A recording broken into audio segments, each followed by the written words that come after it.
아멘. 할렐루야. 우리 옆 사람과 영원히 주를 찬양하겠습니다. 이렇게 한번 인사하시겠습니다. 지난주 여절이 사무엘상서 17장 45절이었죠. 우리 한번 외워볼까요? 너는 칼과 창과 단창으로 내게 나아오거니와 나는 만군의 여호와 네가 모여가는 이스라엘 군대에 하나님의 이름으로 어떻게 하죠? 내게 나아가노라. 좀 길었어요. 우리 그래도 한번 다 같이 한번 암송해 보겠습니다. 시작. 너는 칼과 창과 단창으로 내게 나아오거니와 나는 만군의 여호와의 이름 곧 내가 모욕하는 이스라엘 군대의 하나님의 이름으로 나아가노라. 아멘. 예. 멋진 고백이죠. 너는 칼과 창과 단창으로 내게 나오거니와 나는 만군의 여호와 네가 모여가는 이스라엘 군대의 하나님의 이름으로 나아가노라. 멋집니까? 안 멋집니까? 멋집니다. 여러분이 이런 고백을 하실 수 있기를 축복합니다. 아멘. 예, 다윗은 멋있는 사람이었어요. 골리앗이 칼을 들고 창을 들고 그렇게 죽이려고 했지만 그 앞에 돌멩이 하나 들고 달려 나아가는 다윗은 정말 멋있는 사람이었습니다. 하지만 이런 다윗도 낙심할 때가 있었어요. 영적인 침체에 빠질 때가 있었습니다. 그래서 거짓말을 하는데 누구에게 거짓말을 했죠? 제사장에게 거짓말을 합니다. 제사장에게까지 거짓말을 하고 그 다음에 자기가 죽였던 골리앗의 칼, 골리앗은 그 칼을 믿었지만 그 칼에 의해서 자기의 목이 잘렸잖아요. 그런데 그 허망한 칼을 자기가 의지합니다. 그 칼을 달라고 해서 이만한 것이 없다. 나를 지키기에 이만한 것이 없다. 그런 말을 해요. 여러분을 지킬 이만한 것이 무엇입니까? 하나님밖에 없는 줄로 믿습니다. 아멘. 이 하나님이 밖에 없다. 이 고백이 나와야 되는데 나를 지킬 것이 이 칼밖에 없다. 이게 골리앗을 쓰러뜨린 다윗의 고백이었어요. 낙심한 거예요. 완전히 밑바닥으로 내려가고 있는 겁니다. 그리고 마지막에는 블레셋으로 도망가요. 블레셋, 자기의 원수의 땅, 오늘날로 하면 교회 떠나버린 것입니다. 교회를 떠나서 세상으로 가버린 거죠. 믿음의 사람도 이럴 때가 있어요. 이렇게 낙심이 될 때가 있습니다. 절망이 될 때가 있습니다. 다윗도 그랬는데 하물며 우리는 어떻겠어요? 다윗이 이렇게 침체한 데에는 몇 가지 이유가 있어요. 도망 다니다가 무엇이 안 되냐면 예배가 안 되는 것입니다. 예배를 드릴 수가 없어요.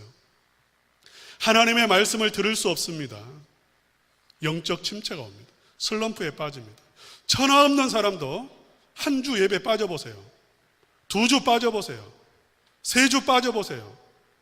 영적으로 밑바닥으로 내려갈 수밖에 없어요. 저 성경 읽습니다. 아니에요. 그거 가지고 되는 게 아닙니다. 다윗이 이렇게 영적인 침체에 빠진 이유는 무엇 때문이냐면 이렇게 하나님과의 관계가 깨져서 말씀을 들을 수 없고 그 다음에 믿음의 공동체에서 떨어져 나왔어요. 도망 다니니까 이제 더 이상 성도의 교제를 나눌 수 없다 그 말입니다. 부모님과도 이별하고요. 그 다음에 사무엘과도 떨어지고 요나단과도 작별하고 믿음의 동지들이 사라졌어요. 이게 영적인 침체를 가져옵니다. 교회 밖에서 내가 신앙생활을 한다고 영적으로 충만해지는 거 아닙니다. 절대 그럴 수 없어요. 성도는 공동체가 필요합니다. 믿음의 공동체, 성도의 교제가 필요한 거예요. 마지막으로 이 다윗이 이렇게까지 슬럼프에 빠져버린 것은 죽이려고 하는 사람이 있는 거예요. 죽이려고. 미워하는 사람.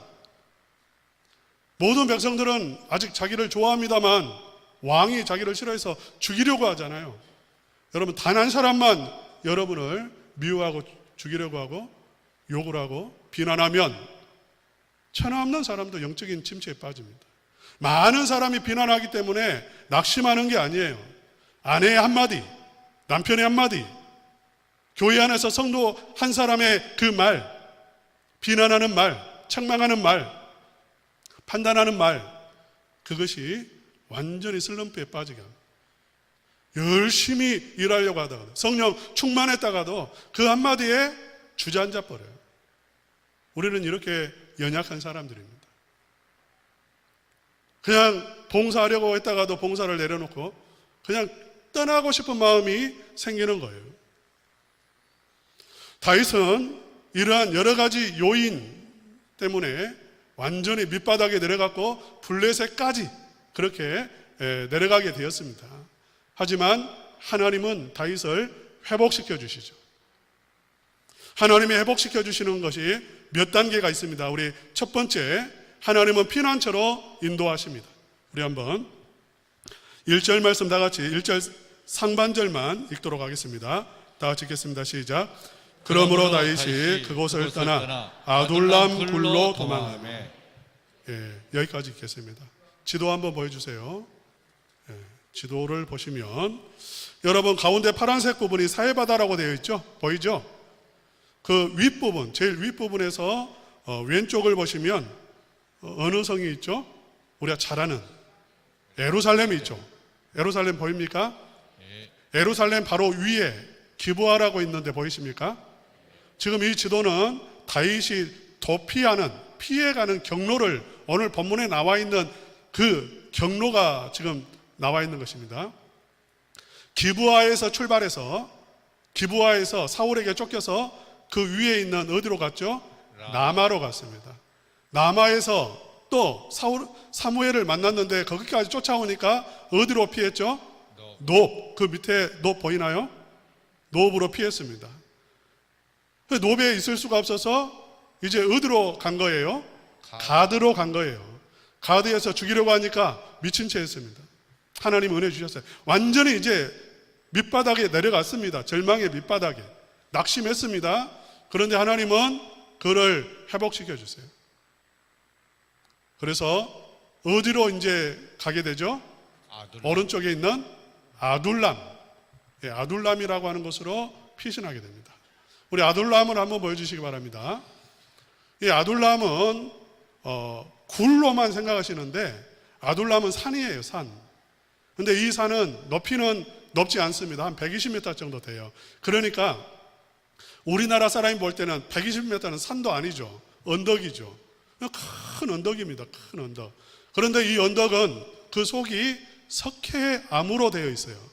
그러니까 굴이 하나만 있는 게 아니라 수십 개, 수백 개의 굴이 있고 어떤 굴은 서로 막 들어가 보면 한없이 들어가는데 연결이 되어 있고 몇백 명이 들어갈 수 있는 굴도 있고 이런 굴이 있어요. 그래서 아둘람을 굴로 표현하는 것입니다. 여기는 다윗이 도피하기 이전에도 대대로 그 몇백 년, 몇천 년 전에도 도피처였고 그 이후로도 피신할 때 사람들이 찾던 그러한 곳인데요. 여러분 아까 지도 다시 한번 보여주세요.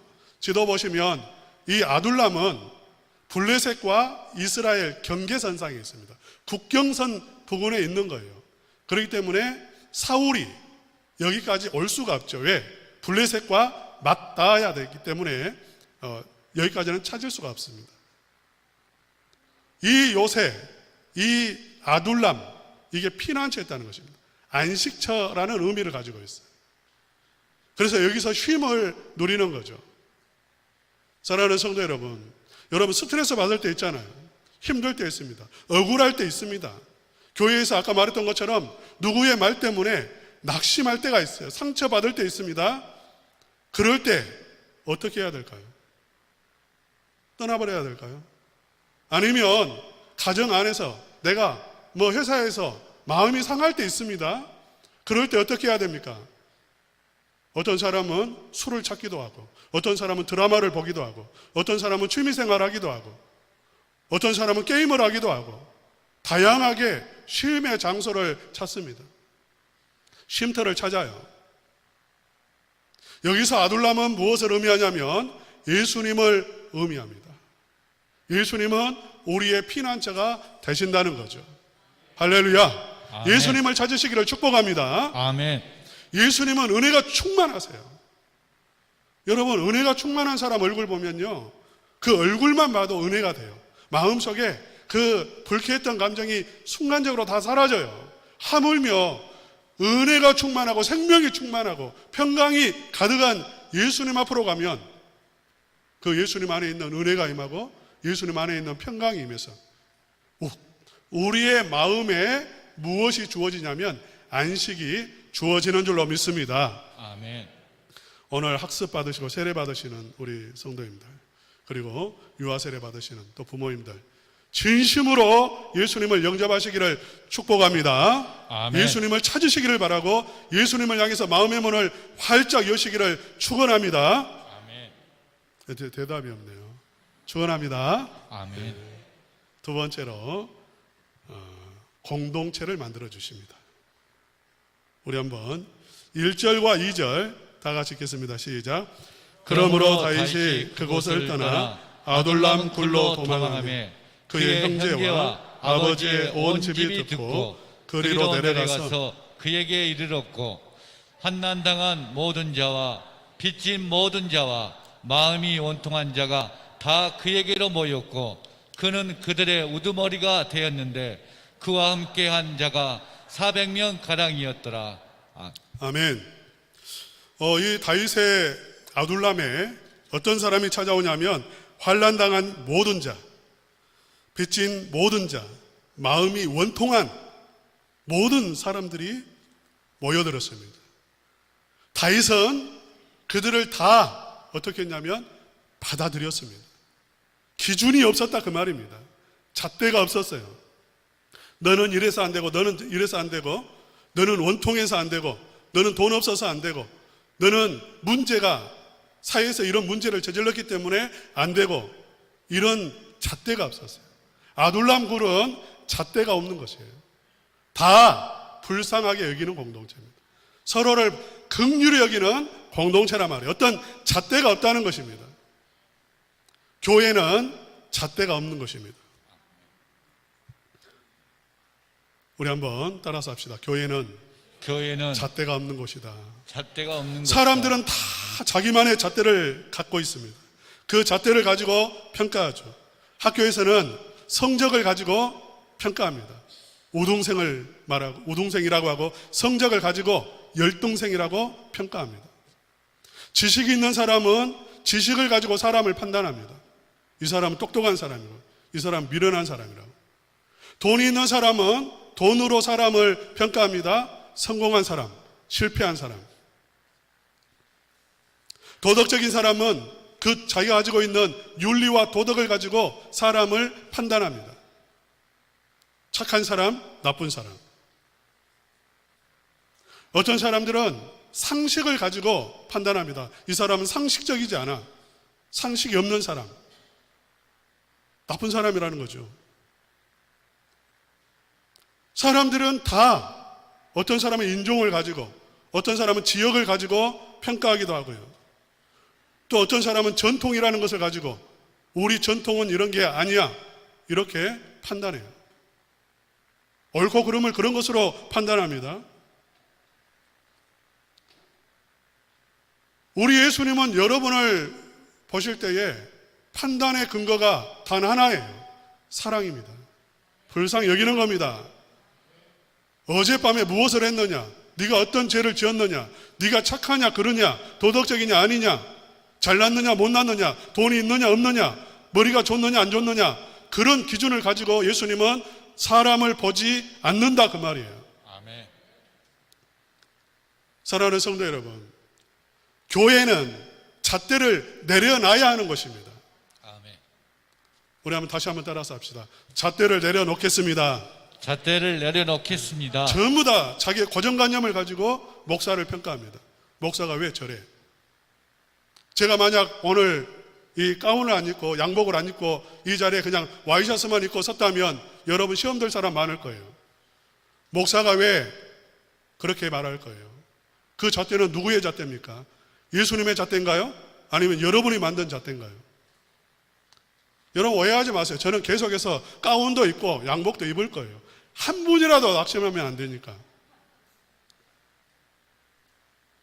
여러분, 사람들은 다 자기의 잣대를 가지고 있고요. 교회 안에서도 그 잣대를 들이댄단 말이에요. 그러면 잣대를 가지고 있으면 자기가 시험 듭니다. 첫째, 내가 시험 들어요. 많은 가정이 불화를 겪는데 들어보면 무엇 때문이냐면 잣대를 가지고 있기 때문이에요. 이렇게 말합니다. 남편이 이래야 되는데 이렇게 안 한다, 그 말이에요. 아내는 이래야 되는데 이렇게 이 잣대에 맞지 않는다는 거예요. 부모는 이래야 되는데 이렇게 하지 않고, 자식은 이래야 되는데 이렇지 않고, 자기의 잣대를 들이대니까 맞지 않는 거예요. 여러분, 잣대를 내려놓는 가정이 평안해요. 도에 이른 사람, 어느 정도 이 신앙을 떠나서도 어느 정도 도에 이른 사람, 어느 정도 인생의 경지에 이른 사람들은 잣대가 없습니다. 잣대를 들이대지 않습니다. 여러분, 사람이 얼마나 복잡한 그러한 것이 있습니까? 내가 알면 얼마나 압니까, 저 사람은? 내가 교회를 알면 얼마나 압니까? 내가 목사를 알면 얼마나 압니까? 여러분, 그렇잖아요. 얼마나 알아요? 다 내 기준을 가지고, 내 경험을 가지고 사람을 보는 거예요. 아둘람 공동체는 그렇지 않아요. 그런 잣대를 다 내려놓은 공동체예요. 다 서로를 불쌍히 여길 뿐이에요. 긍휼히 여길 뿐이에요. 올해 성도님들에게는 오직 사랑의 잣대 하나만을 가지고 계시기를 축복합니다. 아멘. 올해 첨단은광교회는 이런 교회가 되어지기를 간절히 사모하고 축복합니다. 아멘. 그러면 교회 안에서 무엇이 일어나냐면 회복이 일어납니다. 교회 안에서 위로를 받게 됩니다. 교회 안에서 내 삶이 변하게 되어집니다. 간단하게 설명하겠는데요. 에셀 공동체라고 했어요. 사울의 공동체입니다. 에셀이라는 말은요, 에셀 나무는 영원한 행복, 영원한 생명, 영원한 복, 그것을 의미하는 그러한 나무예요. 그 나무 아래서 사울이 칼을 쥐고 있고 앉아있고 문무백관들이 다 서 있습니다. 구원이가 대단하죠. 앉아있고 서있고 정반대잖아요.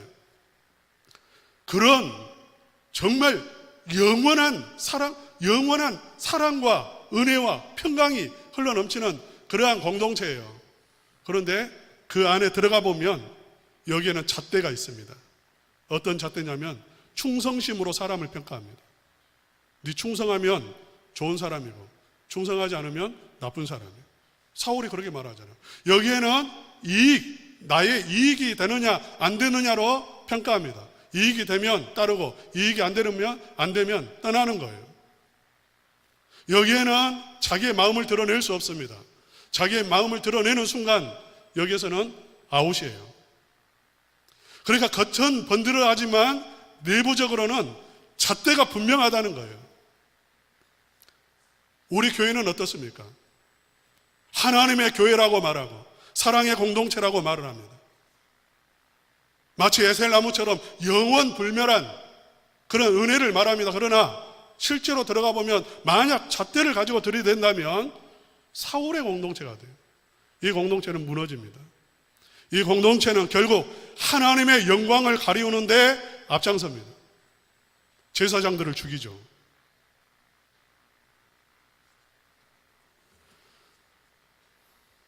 올해 첨단은광교회는 정말 아둘람 공동체와 같은 그러한 공동체가 되어질 수 있기를 주님의 이름으로 축원합니다. 아멘. 마지막 세 번째로요. 하나님은 다윗을 일으켜 세워주시기 위해서 말씀을 보내주세요. 우리 한번 5절 말씀 다 같이 한번 읽어보겠습니다. 시작. 선지자 가시 다윗에게 이르되 너는 이 요새에 있지 말고 떠나 유다 땅으로 들어가라. 다윗이 떠나 헬의 수풀에 이르니라. 아멘. 아멘입니까? 아멘. 선지자를 보내주셨어요. 선지자는 누구냐면 하나님의 말씀을 전하는 사람입니다. 그래서 다윗에게 무엇을 주냐면 선지자를 보내어서 하나님의 말씀을 듣게 하는 것입니다. 이제부터는 다윗에게는 하나님이 말씀으로 인도하십니다. 할렐루야. 아멘. 하나님의 말씀을 들어야 영혼이 회복되는 줄로 믿습니다. 아멘. 하나님의 말씀을 들어야 영혼이 회복됩니다. 전단은광교회는 복된 교회인 줄로 믿습니다. 아멘. 왜? 말씀의 공동체이기 때문에 그렇습니다. 사랑하는 성도 여러분, 회복되기를 원하시면 말씀을 들으세요. 마음이 답답하고 괴롭고 절망이 되고 낙심이 되고 어두울 때에 하나님의 말씀을 붙잡고 읽으면, 들으면 마음이 회복되는 줄로 믿습니다. 아멘. 이렇게 해서 갓을 통해서 이렇게 말하죠. 너는 여기를 떠나서 유다 땅으로 들어가라. 헤렛 숲으로 보내십니다. 무슨 말이냐면 다윗을 회복시켜서 어떻게 하냐면 삶의 현장으로 파송하는 거예요. 현장으로 파송하는 것입니다. 교회에만 계속 머물지 말고 이제 가정으로 가고 직장으로 가고 삶의 현장으로 가라는 거예요. 우리 성도님들 정말 하나님 안에서 회복되어서 다시 삶의 현장으로 달려갈 수 있는 그러한 은혜가 임하시기를 주님의 이름으로 축복합니다. 아멘. 우리 찬송가 144장 1절과 2절 부르시고 성찬의식을 갖도록 하겠습니다.